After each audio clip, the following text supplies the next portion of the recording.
Good evening to all of you. सभी का warm welcome है वाईटी और इंग्लिश ट्यूटर पे। 10 दिनों के ब्रेक के बाद पिछले 10 दिनों से यूट्यूब पे कोई भी क्लास नहीं आई। उसका रीज़न था हमारे यूट्यूब चैनल का सस्पेंडेड होना। सस्पेंशन में आने के बाद चैनल पे अब कोई भी नया लेक्चर, कोई भी नया वीडियो अपलोड नहीं कर सकते हो। अब मैं आपको कहानी बता देता हूँ ये सब हुआ क्यों। आज से 2-3 साल पहले जब हमने चैनल नया नया शुरू किया था यूट्यूब वाला, टेलीग्राम ग्रुप में कुछ पेड पीडीएफ शेयर हुई थी। मुझे नॉलेज नहीं थी कॉपीराइट के बारे में ज़्यादा, मैंने ध्यान भी नहीं दिया, जो कि गलत बात है। लेकिन उन पेड पीडीएफ्स के शेयर होने की वजह से इस साल फरवरी में, आज से ठीक 10 दिन पहले, हमारा टेलीग्राम ग्रुप जो है वो बंद हो गया। सामने वाली पार्टी जो कॉपीराइटेड ओनर थी उन बुक्स की, उन्होंने हमें यूट्यूब पे भी स्ट्राइक्स दी, यूट्यूब चैनल भी सस्पेंडेड हो गया। बहुत बातचीत के बाद, बहुत कोऑपरेशन के बाद सामने वाली पार्टी के साथ, कॉपीराइट ओनर के साथ, हमारा चैनल हमारे हाथ में वापस आ गया है, वाईडी हमें मिल गया है और हम क्लासेस को अब जो है कंटिन्यू कर रहे हैं। तो पूरी बात आपको समझ में आ गई है। एक स्मॉल पीस ऑफ एडवाइस आपके साथ शेयर करूँगा। अपन ने जो गलती की वह फिर से ना करें। कॉपीराइटेड मटेरियल को ऑनलाइन या ऑफलाइन शेयर करना कानूनन अपराध है। ये कहलाता है डिजिटल पायरेसी, है ना। इससे हमें बचना है। वैसे भी गलत है। और दूसरा, जिस बंदे ने किताब लिखी है उसका घर उसी किताब से चलता है। अगर आप किताब को शेयर करोगे तो उसका लाइवलीहुड जो है अब उसको ख़त्म कर रहे हो। तो ध्यान रखें, ऑनलाइन पायरेसी से बचें।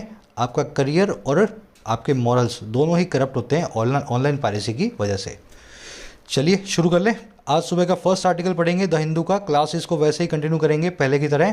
फ्रोजन बाय अनसर्टेनिटी इस आर्टिकल का टाइटल है। आर्टिकल एक इकोनॉमिक आर्टिकल है। आरबीआई की मॉनेटरी पॉलिसी स्टांस के ऊपर लिखा हुआ है।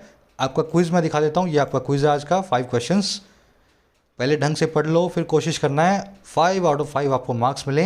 सेशन के लास्ट में इनका सोल्यूशन मैं आपको करवाऊंगा।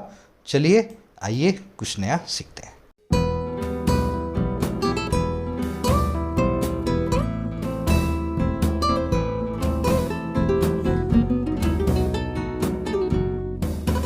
चलिए, कह रहे हैं फ्रोजन बाय अनसर्टेनिटी।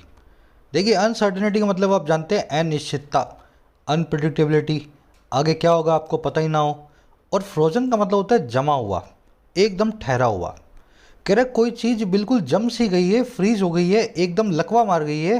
और किसकी वजह से? अनसर्टेनिटी की वजह से, अनिश्चितता की वजह से।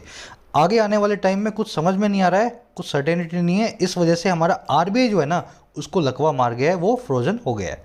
समझ गए ना। बात कर रहा है on RBI and its mandate to ensure price stability. बात की जा रही है रिजर्व बैंक ऑफ इंडिया की और इसके उस ऑर्डर की, उस मैंडेट की, उस ड्यूटी की, उस फर्ज की जो है इंश्योर करने का, पक्का करने का, प्राइस में स्टेबिलिटी को, दामों में स्थिरता को, है ना। चीज़ों के दाम जो है ज़्यादा बढ़े घटे नहीं। चलिए अब डिटेल में देखेंगे टाइटल पैराग्राफ से क्या कहना चाह रहा है। अनसर्टेनिटी को नोट कर लेना। अनिश्चितता, अनरिलायबिलिटी, अनप्रेडिक्टेबिलिटी। फ्रोजन का मतलब है जमा हुआ, पैरालाइज्ड या पेट्रीफाइड। पेट्रीफाइड का मतलब होता है कोई, आप बोलते हो ना हिंदी में बुत बन जाना, बुत बन जाना, पत्थर के जैसा हो जाना। तो जब कोई चीज़ बुत बन जाती है, पत्थर के जैसी हो जाती है, तो वो पेट्रीफाइड हो जाती है। अच्छा वर्ड है। चलो, टाइटल पैराग्राफ में कहना चाह रहा है सर ये, RBI has forsaken its mandate of ensuring price stability to give an impetus to the economy। कह रहे तो रिजर्व बैंक ऑफ इंडिया है ना, जो एक सरकारी संस्था है जिसके आगे द भी आना चाहिए। कह रहे जो द आरबीआई है उसने फोरसेक कर दिया है। फोरसेक का मतलब होता है किसी चीज़ को सेक्रीफाइस कर देना, किसी चीज़ को अबैंडन कर देना, है ना। तो कह रहा आरबीआई ने बीच मझधार में छोड़ दिया है, बलिदान दे दिया है, शहीद कर दिया है, सेक्रीफाइस कर दिया है इसके उस फर्ज को, उस मैंडेट को जो है पक्का करने का, प्राइस में स्टेबिलिटी को, चीज़ों के दाम में स्थिरता को, है ना। अच्छा, क्यों किया भाई आरबीआई ने ऐसा गलत काम क्यों किया है? ये इसलिए किया है ताकि वो दे सके एक पुश को, एक एम्पेटस को, एक मोमेंटम को हमारी इकोनॉमी में, हमारी अर्थव्यवस्था में। तो अर्थव्यवस्था में, इकोनॉमी में तेजी लाने के लिए आरबीआई ने आंखें बंद कर ली हैं। महंगाई बढ़ता हुआ देख रहा है, अपना मैंडेट भूल चुका है कि महंगाई को रोकना इसका प्राइमरी ऑब्जेक्टिव है। आ गया समझ में। आरबीआई की वर्ब है हैज़ forsaken। मैंडेट का मतलब होता है फर्ज, ड्यूटी, है ना, आपकी कमांड। इम्पेटस का मतलब होता है मोमेंटम, पुश, ड्राइव, मोटिवेशन। किसी भी चीज़ को धक्का मारते हो ना आप, आगे बढ़ने के लिए मजबूर करते हो ना, वो कहलाता है इम्पेटस या मोटिवेशन। चलिए, मैंडेट वर्ड आगे आएगा बार बार। सरकारी संस्थाएं जितनी भी हैं उनको कुछ ऑर्डर मिला होता है। जैसे सीबीआई को ऑर्डर मिला है कि आप बड़े बड़े केसेस की जो है छानबीन करो, आरबीआई को ऑर्डर मिला है कि आप महंगाई को देखो। तो जो भी ऑर्डर किसी भी संस्था को मिला होता है, जो फ़र्ज़ होता है ना उसका, उसको हम बोलते हैं इंग्लिश में मैंडेट। फोर्स एक मतलब किसी चीज़ को जो है त्याग देना, किसी चीज़ की बलि दे देना। अब एक काम करते हैं, इस आर्टिकल की सारी वोकैब को अलग से समझ लेते हैं ताकि इसको अपने पढ़ते जाएं स्मूथली। हाँ, अगर किसी कॉम्पिटिटिव एग्जाम के लिए प्रिपेयर कर रहे हो तो अपनी ऐप को जरूर डाउनलोड करें।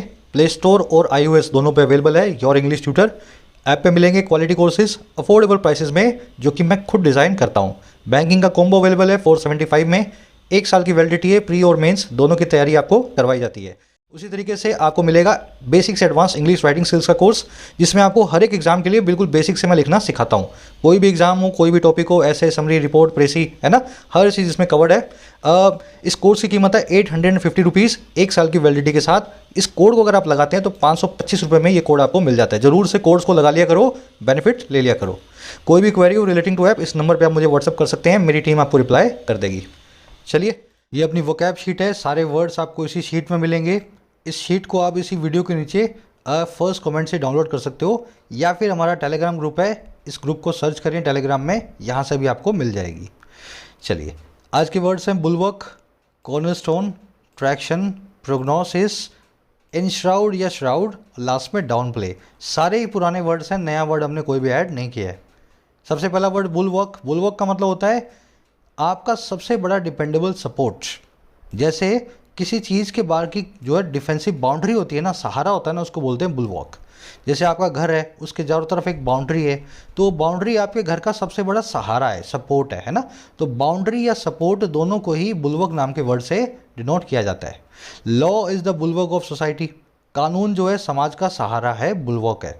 और उसी तरीके से the French made Rafale aircraft are a strongest bulwark against the enemy. France में बने हुए रफेल एयरक्राफ्ट हमारा सबसे बड़ा सहारा है हमारे दुश्मन के खिलाफ। तो बुलवर्क के सिनोनिम में पैरापेट, बेडरॉक, रैम्पार्ट और main stay. Parapet, bedrock, rampart और मेन स्टे, ये वर्ड जितनी बार देखोगे दिमाग में बैठेंगे आपके, है ना, कई बार कर चुके हैं इनको। तो बुलवर्क का एक सिनोनिम जो है ना, मेन स्टे, मेन स्टे, इसको आज आप आर्टिकल में देखने वाले हो। अब देखो, एक और वर्ड है हमारे पास, कॉर्नर स्टोन। कॉर्नर स्टोन क्या होता है?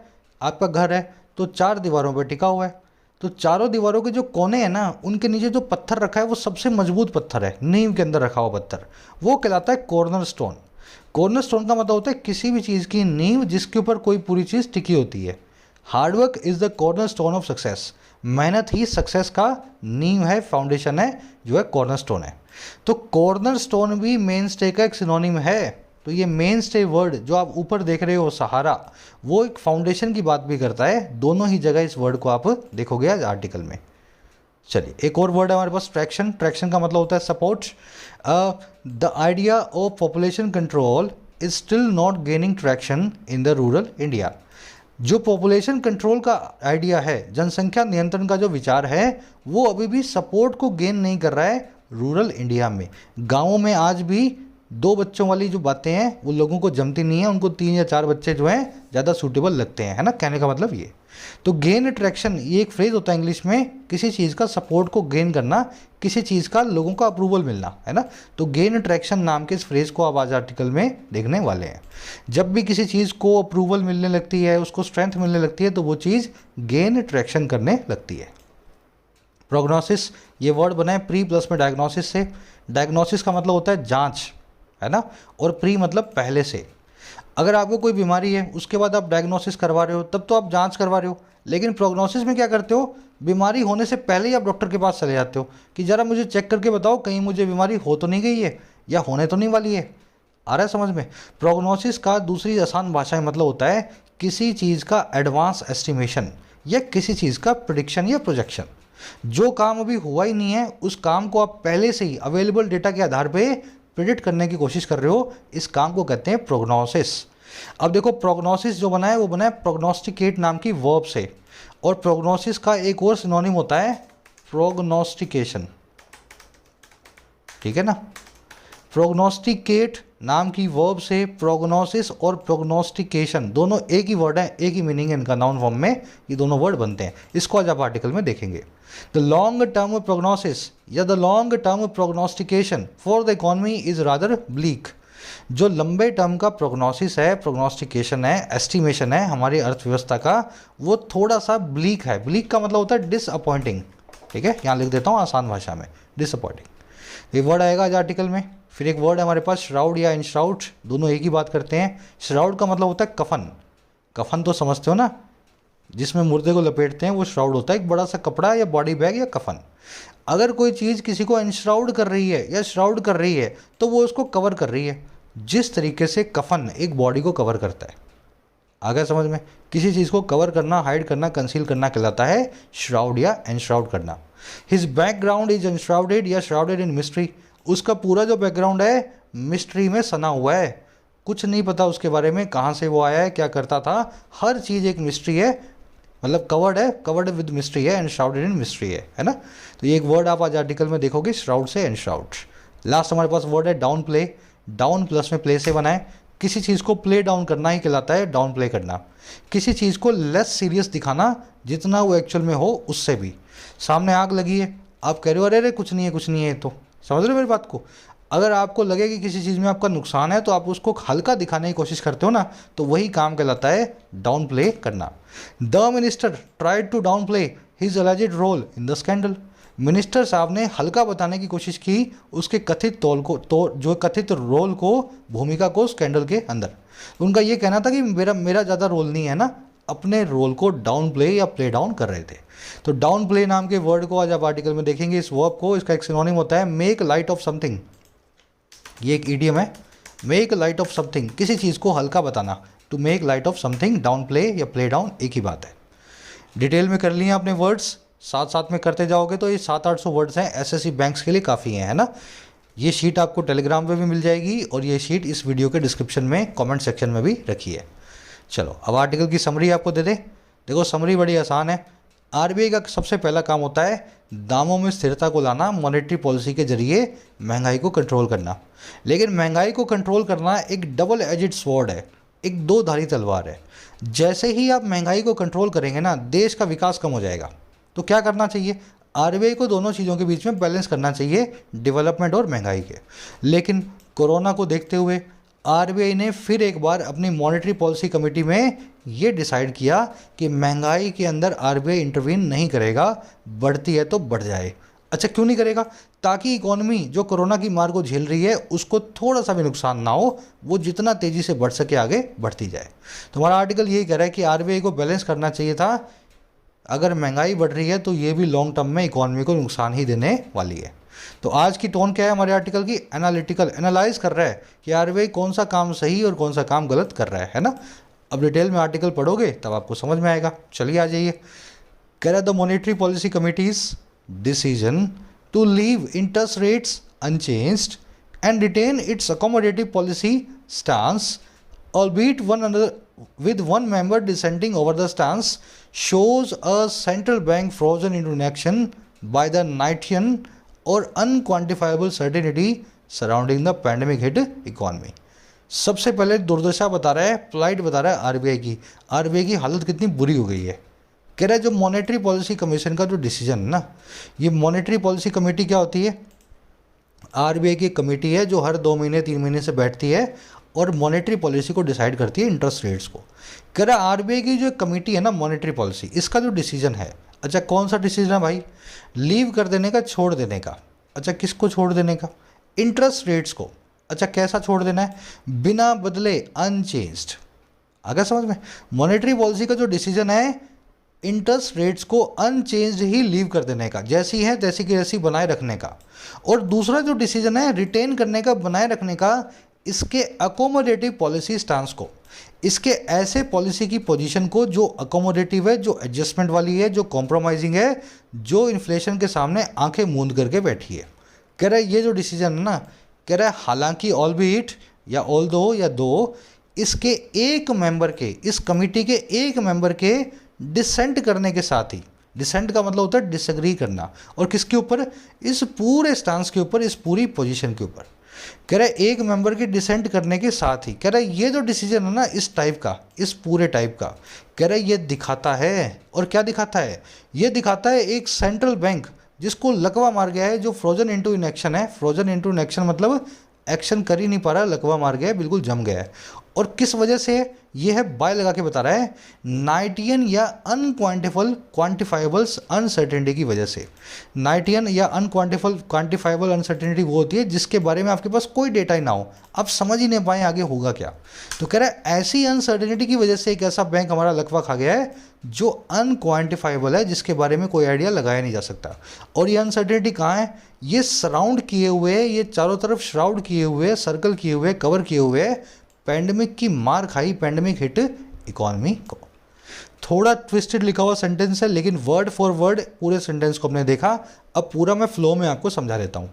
मॉनेटरी पॉलिसी जो आरबीआई के, उसका जो डिसीजन आया, और किस चीज़ का भाई? दो चीज़ों का, इंटरेस्ट रेट्स को चेंज ना करने का और अपने एडजस्टमेंट या अकोमोडेटिव जो है पॉलिसी स्टैंस को बनाए रखने का। और ये वो डिसीजन जो आया है, ऑलबीट हालांकि एक मेंबर के डिसेंट करने के साथ ही, डिसएग्री होने के साथ ही स्टांस पे इस पॉलिसी के ऊपर।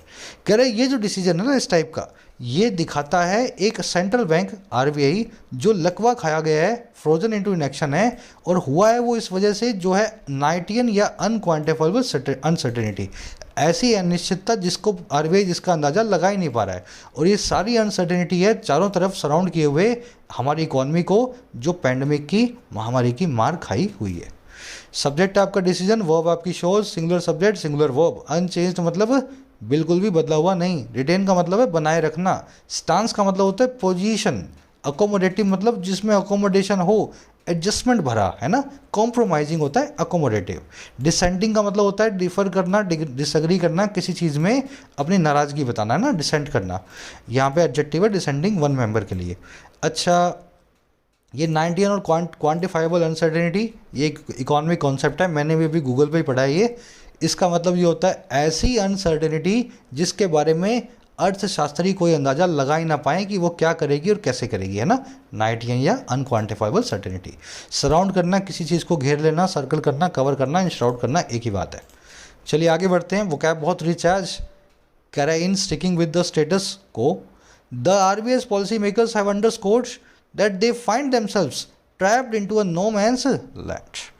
अब देखो आरबीआई की और दूसरा क्या है, कह रहा है स्टिक विद करने के साथ ही। स्टिक का मतलब क्या होता है? चिपक जाना। स्टिक विद मतलब किसी चीज़ से मजबूती से पकड़ लेना ना, चिपके रहना। कह रहा है स्टेटस को यानी कि यथास्थिति यानी कि प्रेजेंट सिचुएशन। कह रहा है प्रेजेंट सिचुएशन के साथ मजबूती से चिपक जाने के साथ ही हुआ क्या, हमारे जो आरबीआई के जो पॉलिसी मेकर्स हैं, जो बड़े अधिकारी हैं, बाबू हैं, उन्होंने अंडरस्कोर किया है, उन्होंने हाईलाइट किया है। क्या दिखाया उन्होंने? दैट वो ये कि वो पाते हैं, फाइंड करते हैं अपने आप को ट्रैप्ड यानी कि फंसा हुआ एक नो मैन्स लैंड में। तो उन्होंने ये बताया कि हमारा कोई हालत नहीं है हमारी, ना धोबी एक कुत्ता, ना घर का ना घाट का। ना हम जो है पॉलिसी को मतलब हम ना तो जो है अपनी रेट्स को बढ़ा सकते हैं, अर्थव्यवस्था को नुकसान होगा, और ना उनको कम रख सकते हैं क्योंकि उससे महंगाई बढ़ती जा रही है। तो उन्होंने यही बोला हम तो नो मैन्स लैंड में आ गए हैं, हमें समझ ही नहीं आ रहा हम करें क्या। आया समझ में? पॉलिसी मेकर्स की वर्ब है हैव अंडरस्कोर्ड। अंडरस्कोर का मतलब है हाईलाइट करना, अंडरलाइन करना। दे आया है पॉलिसी मेकर्स के लिए, इसकी वर्ब है फाइंड। नो मैन्स लैंड मैंने आपको बता दिया, a buffer zone between two enemy states. दो दुश्मन हैं उनके बीच में एक नो मैन्स लैंड होती है जिसमें ना आपका कब्जा ना मेरा कब्जा। वो नो मैन्स लैंड मतलब अब ना इस तरफ हो ना उस तरफ हो, ना बीचों बीच फंसे हुए हो, नो मैन्स लैंड।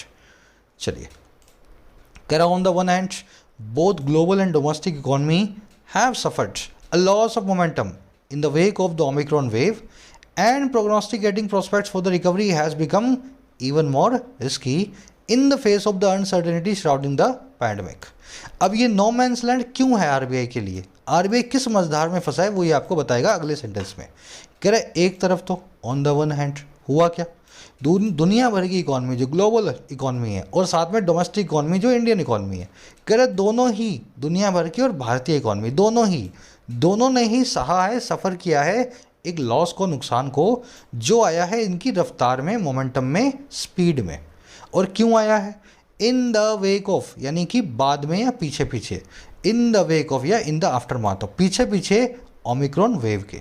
तो कह रहा है एक तरफ तो दुनिया भर की वैश्विक और भारत की इकॉनमी सबने सफ़र किया है बड़े नुकसान को ओमिक्रॉन वेव के आने के बाद, in the wake of wave of Omicron wave. और कह रहा है दूसरा क्या हुआ है?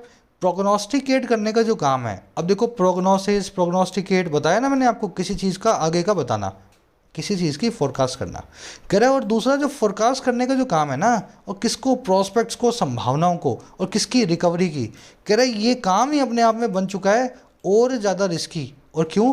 इन द फेस ऑफ, सामना करते हुए उस अनसर्टेनिटी का जो श्राउड कर रही है, जो सराउंड कर रही है, जो लिपटे हुए है पूरी पैंडेमिक के चारों तरफ। तो पहली दिक्कत तो ये है आरबीआई के सामने। आगे बात समझ में, सब सारी की सारी अर्थव्यवस्थाओं ने एक बड़े लॉस को सहा है ओमिक्रॉन वेव के बाद, और प्रोग्नोस्टिकेट करना आगे का जो है, जो आगे के रुझान है उनको बड़ा रिस्की बन चुका है, क्योंकि अनसर्टेनिटी हर तरफ फैली हुई है, पैंडेमिक के चारों तरफ शराउड किए हुए। सब्जेक्ट यहाँ पे आपका है both global and domestic economy, इनकी वर्ब है हैव सफर्ड। प्रोग्नोस्टिकेटिंग आपका सब्जेक्ट नंबर 2 है, उसकी वर्ब है हैज़ बिकम।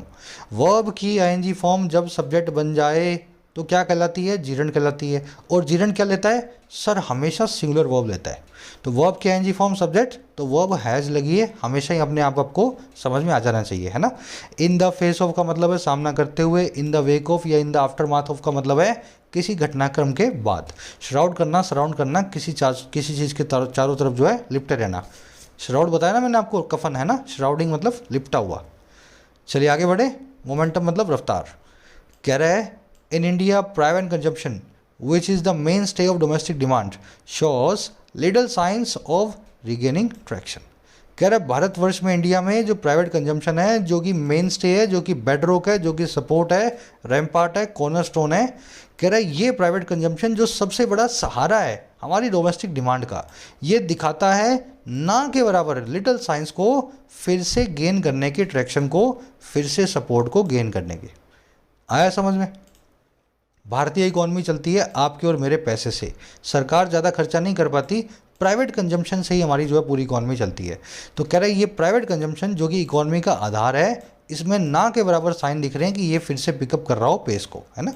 कंजम्पशन की वर्ब है शोज, विच की वर्ब है इज, विच आया कंजम्पशन के लिए, सिंगुलर एंटीसीडेंट है तो सिंगुलर ही विच को हमने वर्ब दी है। Main stay, rampart, bedrock, cornerstone, है ना, किसी भी चीज़ का सबसे बड़ा सहारा। गेन ट्रैक्शन, किसी चीज़ का सहारा गेन करना, है ना, किसी चीज़ का अप्रूवल गेन करना, गेन ट्रैक्शन कहलाता है। ये सब चीज़ें आप यहाँ कर चुके हो, वही चीज़ें करवा रहा हूँ आपको, है ना, ट्रैक्शन से गेन ट्रैक्शन। चलो कह रहा है add to the mix the persistent increase in international commodity prices, a surge in volatility in international financial markets and global supply bottlenecks and the risk to the outlook are further heightened. अब कह रहे हैं ये सब तो पहले चल ही रहा है, इतना उल्टा सीधा, ओमिक्रॉन आ गया, कुछ समझ नहीं आ रहा। कह रहा है इसी मिक्स में अगर ऐड कर दो, इस पूरे मामले के अंदर और मिला दो, और किसको? लगातार बने हुए इंक्रीज को, परसिस्टेंट इंक्रीज को। परसिस्टेंट मतलब कंटिन्यूस, इंक्रीज मतलब इजाफा। और किसमें? इंटरनेशनल कमोडिटी के प्राइस में, अंतर्राष्ट्रीय कमोडिटी के दामों में। कह रहा है अगर इसमें ये चीज़ें अगर आप ऐड कर दो ना, बढ़ती हुई महंगाई को, तो एक सर्ज जो आएगा ना, एक जो उछाल आएगा वोलेटिलिटी में, वोलेटिलिटी मतलब अनिश्चितता, है ना, अनसर्टेनिटी, और किसमें? इंटरनेशनल फाइनेंशियल मार्केट्स में और ग्लोबल सप्लाई बॉटलनेक्स में। सप्लाई बॉटलनेक्स का मतलब है सप्लाई की रिस्ट्रेंट्स, आपको भी बॉटलनेक समझा दूंगा। कह रहा अगर आप ये मिक्स ऊपर वाली पूरे घटनाक्रम के अंदर इंटरनेशनल कमोडिटी के प्राइस में जो इन्फ्लेशन आ रहा है उसको अगर आप डाल देंगे ना, तो एक बड़ा सा उछाल आप इन दोनों चीज़ों में देखेंगे, और आप देखेंगे रिस्क को, जोखिम को, किसके लिए? जो हमारा आउटलुक है ना, वो और ज़्यादा हाइटन्ड हो जाता है, और ज़्यादा बढ़ जाता है। आया समझ में? इन्फ्लेशन को भी कंसीडर कर लें ऊपर वाली सब चीज़ों के साथ में, तो एक उछाल वॉलेटिलिटी में और एक रिस्क हमारे आउटलुक में आने वाले फ्यूचर में, दोनों ही और ज़्यादा बड़े हो रहे हैं, हाइटन हो रहे हैं, और ज़्यादा कद में बड़े होते जा रहे हैं। अब आओ इस सेंटेंस के स्ट्रक्चर को समझते हैं। ऐड यहाँ पे जो आपकी वर्ब है, सब्जेक्ट नहीं है, यहाँ पे बेस फॉर्म से सेंटेंस शुरू हो रहा है, सब्जेक्ट यहाँ पे अंडरस्टूड है यू। जैसे आपने किसी को बोला ब्रिंग वाटर, अब ब्रिंग कौन करेगा? वाटर, जिसको बोला है वही ब्रिंग करेगा, तो यू ब्रिंग वाटर। आ रहा है समझ में? यू अपने आप वहाँ अंडरस्टूड है, ब्रिंग से सेंटेंस शुरू हो गया, bring water, switch off the light, add to the mix, है ना। तो वर्ब की बेस फॉर्म से जब सेंटेंस शुरू हो तो समझ लेना सब्जेक्ट जो है वहाँ पे यू है, अंडरस्टूड है और छुपा हुआ है। सब्जेक्ट यू, वर्ब होगी ऐड। इनको बोलते हैं इम्पेरेटिव सेंटेंसेस। सर्ज और रिस्क दोनों की वर्ब है आर फर्दर हाइटेंड, है ना, दोनों की वर्ब है पैसिव वॉइस में। हाइटेंड कैसे बना है, देखिए height, deep, dark, strength, weak, ये सारे नाउन और एडजेक्टिव के आगे ईएन लगा के आप इनकी वर्ब फॉर्म बनाते हो। हाइट मतलब ऊंचा, हाइटन मतलब किसी चीज़ को कद में बड़ा करना। डीप मतलब गहरा, मतलब डीपन मतलब किसी चीज़ को गहराई में और ज़्यादा गहरा करना। डार्क मतलब काला, डार्कन मतलब किसी चीज़ को और काला करना। स्ट्रेंथ मतलब मजबूती, स्ट्रेंथन मतलब किसी चीज़ को और मजबूती देना। वीक मतलब कमजोरी, वीकन मतलब किसी चीज़ को और कमज़ोर बनाना। तो ई एन लगा के बहुत सारे नाउन्स और एडजेक्टिव अपनी वर्ब फॉर्म में चेंज हो जाते हैं। हाइडन वर्ड आपको ऐसे याद रहेगा। चलिए अब ये बॉटल नेक आपको समझा देते हैं होता क्या है। देखिए बॉटल मतलब गर्दन और नेक मतलब गर्दन, मतलब बॉटल मतलब बॉटल, नेक मतलब गर्दन। तो बॉटल नेक कुछ इस तरह की होती है, बॉटल में कितना भी कुछ हो लेकिन बाहर आने के लिए नेक के पास है ना, बॉटल के अंदर थोड़ा सा आपको रेस्ट्रिक्शन देखने को मिलेगा। तो बॉटल नेक का मतलब होता है रेस्ट्रिक्शन, किसी चीज़ के रास्ते में रुकावट। जैसे कितनी भी बड़ी बोतल हो उसकी गर्दन में हमेशा रुकावट आपको देखने को मिलेगी। ऐसे ही सप्लाई में बॉटल नेक्स हमें देखने को मिल सकते हैं। चलिए आगे बढ़ते हैं। The most telling manifestation of the RBI's prognosis for growth is its forecast for GDP expansion in 22-23, a markedly lower 7.8% when compared with 8% to 8.5% projection made in the economic survey। अब कह रहा है आरबीआई की घबराहट कैसे हमें देखने को मिल रही है। कह रहा है जो सबसे ज़्यादा टेलिंग मैनिफेस्टेशन है ना, देखिए मैनिफेस्टेशन का मतलब होता है डिमॉन्स्ट्रेशन या प्रूफ, किसी चीज़ का सबूत। और टेलिंग का मतलब होता है जो अपने आप में जग जाहिर हो और बड़ा कन्विंसिंग हो, देखते समझ में आ जाए और आप मान भी लो। तो कह रहा है सबसे ज़्यादा मानने वाला और दिखाई देने वाला जो सबूत है ना, मैनिफेस्टेशन है आरबीआई के प्रोग्नोसिस का, आरबीआई के जायजे का। और किसके लिए, ग्रोथ के लिए। कह रहा है वो है इसकी वो फोरकास्ट, इसका वो भविष्यवाणी जो है जीडीपी एक्सपेंशन का 22-23 वाले ईयर के लिए। कह रहे जो एक मार्केटेडली लोअर लेवल पे है, नोटिसेबली छोटे लेवल पे है। मार्केटली मतलब नोटिसेबली और रिमार्केबली। कह रहे जो बहुत ही कम लेवल पे है 7.8% के, जब कंपेयर किया जाए 8 से 8.5% की उस प्रोजेक्शन के साथ, उस भविष्यवाणी के साथ जो मेक की गई थी इकोनॉमिक सर्वे में। तो आरबीआई की अगर घबराहट आपको पकड़नी हो ना तो इससे पकड़ सकते हो आप। आरबीआई ने इकोनॉमिक सर्वे जब पब्लिश किया पिछले साल तो बोला 8-8.5% ग्रो करेंगी, लेकिन अचानक से 7.8% की बात करने लगा है आजकल, बहुत ही ज़्यादा कम करने लगा है आरबीआई अपनी घबराहट की वजह से। आगे समझ में, इकोनॉमिक ग्रोथ की बात हो रही है यहाँ पे। मैनिफेस्टेशन की वो है इज, मैनिफेस्टेशन मतलब डिमॉन्स्ट्रेशन, प्रूफ, किसी चीज़ का सबूत, है ना। टेलिंग मतलब जो अपने आप में सब टेल करने वाला हो, जिसको देखते ही सारी जो है हालत आपके सामने बयां हो जाए। कन्विंसिंग हो, फोर्सफुल हो, टेलिंग कहलाता है। एविडेंट भी टेलिंग कहलाता है। मार्केटली मतलब जो रिमार्केबली है ना, जिसको मार्क किया जा सके दिमाग में। फोरकास्ट आप जानते हो, भविष्यवाणी, प्रोजेक्शन, फोरकास्ट एक दूसरे के सिनोनिम है। आगे कह रहा है with the contact intensive components of the service sector and a private investment also be calmed, the central bank in fact expects growth in next fiscal to sharply tail off over the course of the year, showing from a 17.2% expansion quarter first to 4.5% in a quarter 4। अब कह रहा है कि ये जो RBI ने कम क्यों किया, रीज़न क्या है इसके पीछे। कह रहा है के साथ ही विद, और किसके साथ ही, कॉन्टैक्ट इंटेंसिव कंपोनेंट्स के साथ ही सर्विस सेक्टर के, हमारे देश के सर्विस सेक्टर के उन कंपोनेंट्स के साथ ही जिसमें कॉन्टैक्ट बहुत ज़्यादा होता है, जिसमें आप ऑनलाइन काम नहीं कर सकते। जैसे हॉस्पिटैलिटी सेक्टर है ना, जहाँ पे आपको होटल बुक करना है तो वहाँ जाके उस कमरे को आपको अवेल करना पड़ेगा। ऑनलाइन आप होटल में मज़ा नहीं ले सकते हो होटल का, है ना, जाओगे तभी खाना खाओगे। कॉन्टैक्ट इंटेंसिव सेक्टर है होटल सेक्टर। तो कह रहे सर्विस सेक्टर के कॉन्टैक्ट इंटेंसिव सेक्टर जो है उसका जो कंपोनेंट है और प्राइवेट इन्वेस्टमेंट के दोनों के ही शांत होने के साथ ही, समझ में आ गया, दोनों में ज़्यादा हलचल ना होने के साथ ही हुआ क्या, हमारा जो आरबीआई है, जो सेंट्रल बैंक है, वो वास्तव में एक्सपेक्ट करता है ग्रोथ को, विकास को अगले साल नेक्स्ट फिस्कल में, कि वो तेज़ी से अपनी पूंछ काटेगा, टेल ऑफ हो जाएगा, श्रिंक हो जाएगा, छोटा हो जाएगा। और कब, पूरे साल के कोर्स के दौरान। अचानक से नहीं होगा, साल में धीमे धीमे करके कम होगा। अब कैसे होगा, स्लो करते हुए 17.2% की एक्सपेंशन से फर्स्ट क्वार्टर में, और कहाँ तक जाएगा, 4.5% तक पहुँच जाएगा फोर्थ क्वार्टर में। आगे समझ में, ये कंटेंट इंटेंसिव कंपोनेंट आप देख लेना, हॉस्पिटैलिटी सेक्टर है, मूवी हॉल्स हैं, ये सब सर्विस सेक्टर के वो वाले पार्ट हैं जिसमें आपको एक्चुअल प्रोडक्ट को मज़ा लेने के लिए वहाँ जाना पड़ेगा ऑनलाइन आप मज़ा नहीं ले सकते हो, है ना। तो इन सारे सेक्टर्स के ठंडे होने के साथ ही, बिकाम्ड होने के साथ ही आरबीआई कह रहा है कि अगले साल है ना धीमे धीमे धीमे करके इकोनॉमी की वाट लगने वाली है ना, धीमे धीमे करके एक्सपेंशन कम होता जाएगा। बैंक की ओवर एक्सपेक्ट्स, टेल ऑफ का मतलब आप समझ गए हो, टेल मतलब पूंछ, मतलब ऑफ मतलब कट जाना। किसी चीज़ की पूंछ छोटी छोटी कटती जाए तो वो श्रिंक होती जाएगी, है ना। टेल ऑफ मतलब किसी चीज़ का कम होना। कोर्स का मतलब होता है रास्ता, पीरियड। चलिए आगे बढ़ते हैं। बिकाम्ड का मतलब होता है शांत, फ्रोजन, क्वाइट, मोशनलेस, मुर्दे के जैसा।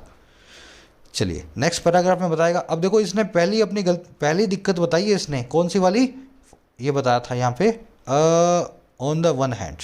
तो इस पूरे पैराग्राफ में इसने अपनी पहली दिक्कत बताई है, नो मैंस लैंड के बीच में कैसे फंसा हुआ है। सेकंड पैराग्राफ में बताएगा अपनी दूसरी प्रॉब्लम को। Nor is there any respite on the price stability front, the RBI's brave attempts at downplaying the risk notwithstanding. ना ही कोई रिस्पाइट है। जब भी नोर से सेंटेंस शुरू हो, सेंटेंस में इन्वर्जन करें और नोर का मतलब निकलेगा ना ही।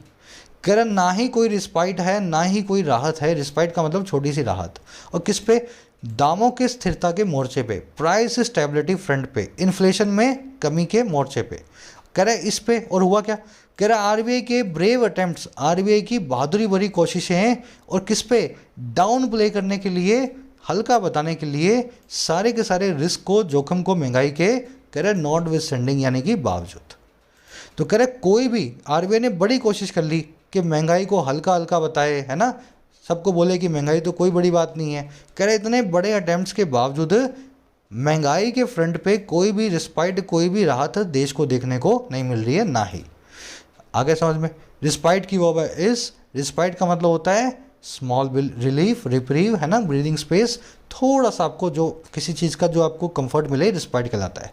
नोर से सेंटेंस जब भी शुरू होगा, हेल्पिंग वर्ब या मेन वर्ब के बाद में सब्जेक्ट को रखा जाएगा, तो इज पहले है, सब्जेक्ट जो है बाद में। याद रखें नोर से इन्वर्जन होता है। फ्रंट का मतलब मोर्चा, down play, play down, make light of something, किसी चीज़ को हल्का बताना।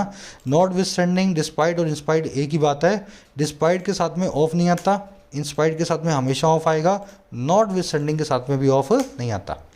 आगे समझ में, तीनों का मतलब है बावजूद, बस इंस्पाइट के साथ में ऑफ लगाना, बाकी दोनों के साथ में ऑफ मत लगाना। चलो अच्छा एक बात बताओ मुझे, नॉट विद स्टैंडिंग इसका मतलब तो होता है बावजूद, लेकिन इसके बारे में एक बहुत ही यूनिक सी बात मैंने आपको बताई हुई है इस प्रेपोजिशन की। अगर ध्यान से देखते हो सेशंस तो ज़रूर से कमेंट्स में अपडेट करना, जो सही अपडेट करेगा मैं हार्ट दे दूंगा, आपको समझ में आ जाएगा, ठीक है। नॉट विद स्टैंडिंग ये इंग्लिश में एक खास प्रेपोजिशन है, अपने आप में अनोखी है। क्या अनोखापन है कमेंट्स में डालो जिसको याद हो। चलो आगे बढ़ते हैं, बता दूंगा मैं, क्लासेस देखते रहोगे ना रेगुलर तो बार बार ये चीज़ें रिपीट होंगी। कह रहे consumer price index based inflation is seen peaking in the current fourth physical quarter and averaging 5.7% after moving close to the upper tolerance threshold of 6% in January, according to RBI governor Shaktikanta Das. कह रहे जो CPI based inflation है, ये क्या होता है, अनाज सब्जी का दाम, है ना। सीपीआई मतलब कंज्यूमर प्राइस, जो हम और आप जो बाजार में जाते हैं ना, आधा किलो सब्जी लेके आते हैं, उस टाइप का जो इन्फ्लेशन है। कह रहा है खुदरा इन्फ्लेशन जो है वो देखा गया है, सीन देखा गया है, पीक करता हुआ अपने हाईएस्ट पॉइंट पे पहुंचता हुआ, और किसमें, हाल के फोर्थ फिजिकल क्वार्टर में। तो लास्ट क्वार्टर चल रहा है जनवरी से मार्च का, फिर 21-22 खत्म हो जाएगा, है ना। तो चौथे क्वार्टर में रिटेल इन्फ्लेशन को हमने अपनी नई ऊंचाइयां छूते हुए देखा। अब देखो कैसे, एवरेज करते हुए 5.5% पे, और कब, मूव क्लोज करने के बाद में जो आरबीआई की अपर थ्रेशोल्ड है, हाईएस्ट लिमिट है, और किसकी, 6% की जनवरी के अंदर। तो 6% की लिमिट आरबीआई ने रखी हुई है, 5.5 या 5.7% जनवरी में रिटेल इन्फ्लेशन पहुंच चुका है ना। अब ये किसके हिसाब से भाई, ये सारी बात बोली है, बोलने वाले हैं RBI governor Shaktikanta Das, according to mister governor. Inflation की वजह सीन, पीक का मतलब होता है पीक पे पहुंच जाना, हाईएस्ट पॉइंट पे आ जाना। थ्रेशोल्ड मतलब लिमिट होता है, एवरेजिंग आप जानते हो किसी चीज़ का एवरेज हो जाना। चलिए आगे बढ़ते हैं। Current and disconcertingly even as Mr Das acknowledges that the hardening of global crude oil prices poses a major upside risk to the outlook for price gains, monetary authorities appear to have plumped for backing their own optimistic assumptions. कह रहे और भी ज़्यादा डिसकंसर्टिंगली, देखिए disconcerting का मतलब होता है डिस्टर्ब करने वाला, और डिसकंसर्टिंगली एडवर्ब का मतलब होता है डिस्टर्ब करने वाले मैनर में। कह रहा है और भी ज़्यादा डिस्टर्ब या हैरान करने वाली बात यह है, हुआ क्या, कह रहा है यहाँ तक कि जब एक तरफ इवन एस का मतलब होता है जब एक तरफ, है ना, जहाँ एक तरफ, कह रहा है यहाँ तक कि जहाँ एक तरफ हमारे गवर्नर साहब एक्नॉलेज कर रहे हैं, मान रहे हैं इस बात को, और बात क्या है कि जो हार्डनिंग है ना, जो मजबूत होने का काम है, और किसका, कच्चे तेल के दामों का, ग्लोबल क्रूड ऑयल के प्राइसेस का, कह रहे हैं इनका जहाँ मजबूती का काम है ना, इन दामों के चढ़ने का जो काम है वो पोज करता है, खड़ा करता है एक बहुत ही बड़े अपसाइड रिस्क को, ऊपर की तरफ रिस्क को, और किसके लिए, आउटलुक के लिए, भविष्य के लिए, प्राइस गेंस के। तो कह रहे बड़ी ही दिल तोड़ने वाली बात है कि जहाँ पे गवर्नर साहब खुद इस बात को मान रहे हैं एक तरफ कि कच्चे तेल के दाम जो हैं आने वाले टाइम में हमारे इन्फ्लेशन को बढ़ाएंगे, पोज करते हैं एक अपसाइड रिस्क को। कह रहा हुआ क्या, इस तरफ तो ये बात मान रहे हैं और दूसरी तरफ क्या कर रहे हैं, इनकी जो मॉनेटरी अथॉरिटी है ना, वो अपीयर दिखाई हो रही है कि वो प्लम्प कर चुकी है, वो जो है चूज़ कर चुकी है ना, इस चीज़ का चुनाव कर चुकी है। प्लम्प करना मतलब चूज़ कर लेना, और किसका, बैक करने का, सपोर्ट करने का उनकी खुद की आशावादी विचारों को, अजम्पशंस को। तो आरबीआई गवर्नर कुछ और बोल रहे हैं, निराशावादी हैं, लेकिन इनके नीचे जो अधिकारी बाबू काम करते हैं मॉनेटरी पॉलिसी में, वो बड़े आशावादी हैं, ऑप्टिमिस्टिक है, उनको लगता है सब कुछ अपने आप ही ठीक हो जाएगा। आया समझ में, ये बात है अपने आप में डिस्कंसल्टिंग या डिस्टर्बिंग। दास साहब की ओवर एक्नॉलेजेस, हार्डनिंग की over poses, harden, weaken, soften, बताया ना आपको, strengthen, heighten, deepen, darken, en लगा लगा के नाउन से और एडजेक्टिव से आप वर्ब बना देते हो। हार्ड मतलब पक्का, हार्डन मतलब चीज़ों का पक्का होना, दामों का बढ़ जाना, है ना। अथॉरिटी की वर्ब है अपीयर, प्लम्प का मतलब होता है चुनाव करना। अब प्लम्प फॉर एक फ्रेजल वर्ब है, इसका मतलब होता है किसी चीज़ को प्रेफरेंस देना, किसी चीज़ को चुन लेना। बैकिंग मतलब सपोर्ट, ऑप्टिमिस्टिक मतलब सैंग्विन, बहुत ही आशावादी, सैंग्विन बोलते हैं इसको। अजम्पशन का मतलब होता है बिलीफ या थिंकिंग, आपके विचार। ऑन एक ऐसा एडजेक्टिव इंग्लिश में जो अपने हमेशा पहले जो एक पॉजेसिव को लेगा, my own, your own, their own, Salim's own, Ram's own, हमेशा पॉजेसिव इस एडजेक्टिव के पहले आपको लगा ही देना है। चलिए आगे बढ़ते हैं। कह रहे हैं N expected softening in vegetable prices on account of winter arrivals and the improving prospects for food grain production have prompted them to posit that the improving inflation outlook gives them comfort to continue to keep policy growth supportive। अब ये कौन लोग हैं monetary policy authority वाले, क्यों ये इतना आशावादी विचार लगा के बैठे हैं, जो गवर्नर साहब इनकी बात से कोई ताल्लुक नहीं रखते हैं, उसका रीज़न बता रहे हैं। कह रहे एक एक्सपेक्टेड सॉफ्टनिंग जो है ना, देखिए हार्डनिंग का मतलब होता है दाम बढ़ना, है ना, दामों का और मजबूत होना। सॉफ्टनिंग का मतलब होता है दामों का नरम पड़ना। कह रहे एक एक्सपेक्टेड नरमाई जो है ना, सॉफ्टनिंग जो है सब्जियों के दामों में, और किस वजह से, ऑन अकाउंट ऑफ, की वजह से या बिकॉज ऑफ विंटर अराइवल की। सब्जियों में, सर्दियों में सब्जियां आती हैं, विंटर अराइवल उसको बोलते हैं। तो सर्दियों में सब्जियों की कटाई की वजह से जो आशा है हमें दामों में कम होने की और इम्प्रूव होने के जो ऑस्पेक्ट हैं, या इम्प्रूव होते हुए जो प्रॉस्पेक्ट हैं, संभावनाएं हैं, एक्सपेक्टेशन है फूड ग्रेन की प्रोडक्शन की। कह रहे इन दोनों ही चीज़ों ने प्रॉम्प्ट कर दिया है, उकसा दिया है इन अथॉरिटीज़ को, दैम को, कि वो पॉजिट कर लें, अज्यूम कर लें दैट इस चीज़ को कि इम्प्रूव होता हुआ इन्फ्लेशन जो आउटलुक है, कम होती हुई जो महंगाई है, इन्फ्लेशन का जो भविष्य में जो कम होती महंगाई है, वो देती है इनको कंफर्ट कि वो कंटिन्यू करें, जारी रखें अपनी पॉलिसी के ग्रोथ सपोर्टिव स्टैंस को। आया समझ में। तो ये जो लोग हैं ना मॉनेटरी पॉलिसी वाले, ये यूँ कह रहे हैं कि सर्दियाँ आ गई हैं, सब्जियाँ कटेंगी तो सब्जियों के दाम कम हो जाएंगे, और आगे भी इस साल जो अच्छी जो है बुआई जो है कटाई होगी, मानसून अच्छा होगा तो अनाज के दाम भी कम हो जाएंगे। तो इतना जब ये मतलब इतना आशावादी हो रहे हैं, इन दोनों बातों ने इनको प्रॉम्प्ट कर दिया है कि यूँ कह रहे हैं कि इन्फ्लेशन तो अपने आप सही हो जाएगा आने वाले टाइम में, अपनी ग्रोथ सपोर्टिव पॉलिसी को हम आगे कंटिन्यू कर सकते हैं। आया समझ में, डिटेल में बता रहा हूँ मैं। सॉफ्टनिंग और प्रॉस्पेक्ट्स दोनों की वर्ब है हैव प्रॉम्प्टेड, ठीक है, दो सब्जेक्ट हैं, वर्ब है सिंगल जो है प्लूरल। पॉजिट का मतलब होता है मान लेना, अज्यूम कर लेना। प्रॉस्पेक्ट मतलब संभावना, likelihood, expectation. On account of एक प्रेपोजिशन है, इसका मतलब होता है बिकॉज ऑफ या ओइंग टू, मतलब की वजह से, ऑन अकाउंट ऑफ, है ना। अच्छा, आउटलुक की वर्ब है यहाँ पे गिव्स। चलिए और कुछ नहीं है इसमें। करा with the emphasis forecast for inflation to average 4.5% over 22-23 predicted on another significant uncertainty, a normal monsoon. The RBI's rate setting panel has risked forsaking its primary mandate of ensuring price stability at the altar of imparting a monetary impetus to the economy। अब कह रहे हैं ये कितने गलत हैं ये लोग अगर ऐसा सोच रहे हैं तो ये क्या अपने अपने फ़र्ज को ताक पे रख रहे हैं, अगर इतना आशावादी हो रहे हैं, इतना ऑप्टिमिस्टिक हो रहे हैं। नेक्स्ट सेंटेंस से बता रहा है, करेक्ट के साथ ही विद मॉनेटरी पॉलिसी कमेटी के फोरकास्ट कर देने के साथ ही, है ना। और किसके लिए? इन्फ्लेशन के लिए, कि वो एवरेज होगा 4.5% पे इस पूरे साल में। और कह रहा है जो प्रिडिक्ट किया गया है, ये फोरकास्ट किसके हिसाब से है? प्रिडिक्टेड है एक दूसरी सिग्निफिकेंट अनसर्टेनिटी के हिसाब से, एक बहुत बड़ी दूसरी अनिश्चितता के हिसाब से, जो है एक नॉर्मल मानसून की। तो नॉर्मल मानसून को आपने अपने आप ही प्रिडिक्ट कर दिया, और उसके ऊपर आपने ये भी बोल दिया 4.5% इकोनॉमी में जो इन्फ्लेशन रहेगा। कह रहा है इस बड़े ही जोखिम भरे काम के साथ ही हुआ क्या?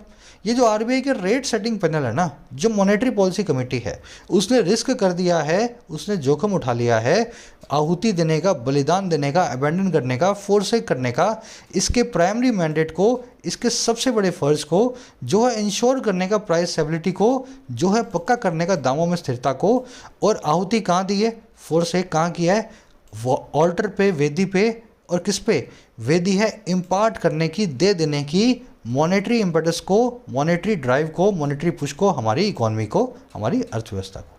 तो ये सब जो कर रहा है ना ये मॉनेटरी पॉलिसी कमेटी, ये जो सारा का सारा काम है, ऐसा करके इन्होंने जोखिम उठा लिया है कि इनका जो प्राइमरी ऑब्जेक्टिव है ना, उसका ये आहुति दे देंगे, उस प्राइमरी ऑब्जेक्टिव को सेक्रीफाइस कर देंगे। और कहाँ पे करेंगे? इस हवन कुंड में, इस ऑल्टर में, इस वेदी में, जो है मॉनेटरी इम्पेटस देने का हमारी इकोनॉमी को। समझ गए ना? ये मैं फ्रेज आपको समझा दूंगा, फोर्सेक एट द अल्टर, ये एक फ्रेज होता है। अब इसको बाद में देखते हैं। सेंटेंस आपने समझ लिया है ना। रेट सेटिंग पैनल की वर्ब है हैज़ रिस्क। रिस्क एक ऐसी वर्ब है जिसके बाद आप हमेशा वर्ब के आईएनजी फॉर्म देखेंगे। रिस्क है, एडमिट है, प्रैक्टिस है ना, कंसीडर है, अवॉइड है, ये सारी की सारी वर्ब्स हमेशा, अगर इनके बाद कोई और वर्ब आएगी तो वर्ब के आईएनजी फॉर्म में ही लेंगी। रिस्क टू फोरसेक गलत हो जाता, रिस्क फॉर सेकिंग ही आपको लिखना था। कई बार कर चुके कॉन्सेप्ट। मैंडेट आपको जानते हो, ऑर्डर, ड्यूटी, आपका प्राइमरी जो है फ़र्ज होता है, मैंडेट कहलाता है। इम्पार्ट का मतलब होता है किसी को कुछ देना, गिव करना, प्रोवाइड करना। अब इस फ्रेज को देखेंगे, फोरसेक या sacrifice at the altar of something. People often sacrifice their morals and values at the altar of money. ज़्यादातर लोग जो हैं, या लोग जो हैं, अक्सर बलिदान कर देते हैं, सेक्रीफाइस कर देते हैं अपने मॉरल्स और वैल्यूज़ का। और कहाँ पे? मनी की ऑल्टर पे, मनी की वेदी पे। तो जब पैसे की बात होती है तो मॉरल्स और वैल्यूज़ दोनों को सेक्रीफाइस कर देते हैं। आ रहा समझ में? ऑल्टर मतलब होता है हवन की वेदी, जहाँ पे आप कोई सेक्रीफाइस करते हो, है ना, किसी जानवर को काटते हो, या कोई, समझ गए ना ऑल्टर क्या वर्ड है। तो sacrifice at the altar of मतलब किसी चीज़ की, दूसरी चीज़ के नाम पे आहुति दे देना, सेक्रीफाइस कर देना। तो ऐसा ही आरबीआई कर रहा है, अपने फ़र्ज की आहुति दे रहा है इकोनॉमी को ड्राइव करने के नाम पे, इम्पेटस देने के नाम पे। चलिए आगे बढ़ते हैं। कह रहा है at a time when inflation is at multi decadal highs in a number of countries prompting several major central banks including the Federal Reserve in the US to start normalizing policy, there is a real danger of the RBI falling behind the curve। कह रहा है ऐसे एक वक्त पे, at a time, और कैसे वक्त पे भाई? जब महंगाई जो है, इन्फ्लेशन जो है, मल्टी डेकेडल हाइज पे है, ऐसी ऊंचाइयों पे है जो कई दशकों पे किसी ने नहीं देखी है। मल्टी डेकेडल, समझ गए ना, डेकेड मतलब दशक। तो कह रहा है ऐसे एक वक्त पे जब महंगाई कई दशकों के सबसे ऊपर हाईएस्ट पॉइंट पे है, हाई पे है। और कहाँ पे? बहुत सारी कंट्रीज़ में, नंबर ऑफ कंट्रीज़। अच्छा कैसे है भाई ये? प्रॉम्प्ट करते हुए, भड़काते हुए कई बड़ी इकॉनमीज़ के सेंट्रल बैंक्स को, कई दुनिया के कई सेंट्रल बैंक्स को, जिसमें शामिल है अमेरिका का फेडरल रिजर्व, है ना, यूएस का। अच्छा क्या प्रॉम्प्ट करते हुए? कि वो स्टार्ट करें, शुरू करें नॉर्मलाइज करना अपनी पॉलिसी को, अगेन इंटरेस्ट रेट्स को नॉर्मलाइज करें, है ना, मार्केट में लिक्विडिटी को कम करें। कह रहा है ऐसे एक वक्त पे हो क्या रहा है? कह रहा है जब पूरी दुनिया जग रही है ना, हमारे सामने एक रियल डेंजर हमें दिख रहा है कि हमारा आरबीआई कहीं पीछे ना छूट जाए, इस पूरे मामले में एक लैग करने वाला, इस ट्रेंड के अंदर लैग करने वाला खिलाड़ी ना बन जाए। आ गया समझ में? तो दुनिया तो जाग गई, फेडरल रिजर्व भी जाग गया, लेकिन आरबीआई अभी भी सोया हुआ है। ऐसा ना हो ये पीछे रह जाए, इस दौड़ के अंदर फॉल बिहाइंड द कर्व कर जाए। इन्फ्लेशन की वर्ब है इज, मल्टी डेकेडल मतलब कई डेकेड्स का, कई दशकों का। प्रॉम्प्टिंग यहाँ पे प्रेजेंट पार्टिसिपल साइमल्टेनियस एक्शन, जब इन्फ्लेशन ऐसा है तभी वो प्रॉम्प्ट भी कर रहा है, दो काम एक साथ हो रहे हैं। डेंजर की वर्ब है इज, देयर से क्लोज शुरू हुआ इसलिए वर्ब के बाद सब्जेक्ट को रखा जाता है। सब्जेक्ट देयर के बाद में जो वर्ब आती है उसके बाद में रखा जाता है। फॉल बिहाइंड द कर्व एक इडियम होती है, इसका मतलब होता है पीछे छूट जाना। With the advent of electronic vehicles, traditional car companies are falling behind the curve. Advent के साथ ही ईवी यानी इलेक्ट्रॉनिक व्हीकल्स के इंट्रोडक्शन के साथ ही ईवी व्हीकल्स के, है ना, बिजली से चलने वाले व्हीकल्स के, जो ट्रेडिशनल परंपरागत कार कंपनियां हैं जैसे कि मारुति सुजुकी, ये सारी की सारी पीछे छूट रही हैं, फॉल बिहाइंड द कर्व कर रही हैं। समझ गए ना, दौड़ में पीछे छूट जाना, फॉल बिहाइंड द कर्व। चलिए, पूरे आर्टिकल का पोस्टमार्टम हमने कर दिया है। मेरे ख्याल से इससे ज़्यादा कोई कर भी नहीं पाओगे आप, है ना, दिमाग की दही हो जाएगी आपके। एक एक चीज़ को हमने piece for piece, piece by piece जो है तोड़ के ब्रेक करके समझ लिया है। अब वक्त है आपके क्विज़ का। जो मन से सीखा है आपको अप्लाई करना है। कुछ क्वेश्चंस आपके सामने रखे हुए हैं। What is the primary mandate of RBI monetary policy. साफ साफ आर्टिकल में लिखा हुआ है आरबीआई का प्राइमरी मैंडेट क्या है मॉनेटरी पॉलिसी कमेटी का। ढूंढ के लाओ और यहाँ पे सही आंसर को टिक करो। इसी वीडियो के नीचे फर्स्ट कमेंट में आंसर्स को डाल रहा हूँ। मेरे आंसर से अपने आंसर्स को मैच करना, हिंट के साथ में आपको आइडिया मिल जाएगा। करवा नहीं रहा हूँ मैं, ये क्वेश्चन बड़ा आसान है ना, ध्यान से पढ़ोगे तो आप ऑलरेडी कर चुके हो। सेकंड में आपसे पूछ रहा है which of the following factors has been recognised by the RBI governor according to passage. Governor साहब ने किस चीज़ को मान लिया है। तो अच्छे से करवाया ना मैंने। गवर्नर साहब तो एक तरफ ये मान रहे हैं और दूसरी तरफ मॉनेटरी पॉलिसी वाले ये मान रहे हैं, है ना, डिस्टर्बिंगली। तो वहीं उसी लाइन से आपको जाके चेक करना है चारों में से कौन सा ऑब्जेक्टिव, मतलब कौन सा ऑल्टरनेटिव यहाँ पे फिट बैठेगा। मैं थोड़ा थोड़ा ऑल्टरनेटिव्स की लैंग्वेज को चेंज कर रहा हूँ, तो बिल्कुल वैसा हूबहू नहीं मिलेगा आपको। सिनोनिम्स यूज़ किए होंगे, है ना, थोड़ा आपको दिमाग लगाना है कि सर ने थोड़ा सा ऑल्टरनेटिव की लैंग्वेज को चेंज किया है। तो मैं करवा नहीं रहा हूँ भाई, फर्स्ट कमेंट में नीचे डाल रहा हूँ, वहाँ से मैच कर लेना, कोशिश करना, कर सकते हो आप भी। थर्ड में आपसे एक वन वर्ड पूछा है, ये कह रहा है कि prediction by way of thorough assessments, पूरी असेसमेंट के बाद की गई प्रेडिक्शन को क्या बोलते हैं। फोरसेक बोलते हैं, प्रोग्नोसिस बोलते हैं, मैनिफेस्टेशन बोलते हैं, या रिस्पाइट बोलते हैं। वन वर्ड है, अच्छे से आता होगा आपको, अभी ढूंढ के बताओ, मेरे आंसर से मैच कर लेना। और जो आता है ना वो ठीक है, उसके बाद जो 3 वर्ड्स बाकी के बच जाएं उनको भी चेक करके बताना उनका मीनिंग क्या होता है। आपको चारों वर्ड्स आने चाहिए। फिर आपको 2 क्वेश्चंस दे रहा हूँ मैं, ये डिस्क्रिप्टिव टाइप है। आपको क्या करना है, फॉल बिहाइंड द कर्व, इस ईडियम का मीनिंग निकालो और एक सेंटेंस में यूज़ करो। और दूसरी ईडियम है to sacrifice something at the altar of something, किसी चीज़ को दूसरी चीज़ के ऑल्टर पे सेक्रीफाइस करना। ईडियम्स अच्छे से कर चुके हो। दोनों ही ईडियम्स को एक बहुत ही सिंपल सेंटेंस बना करके अलग अलग, दोनों को अलग अलग सेंटेंस में यूज़ करके देखो।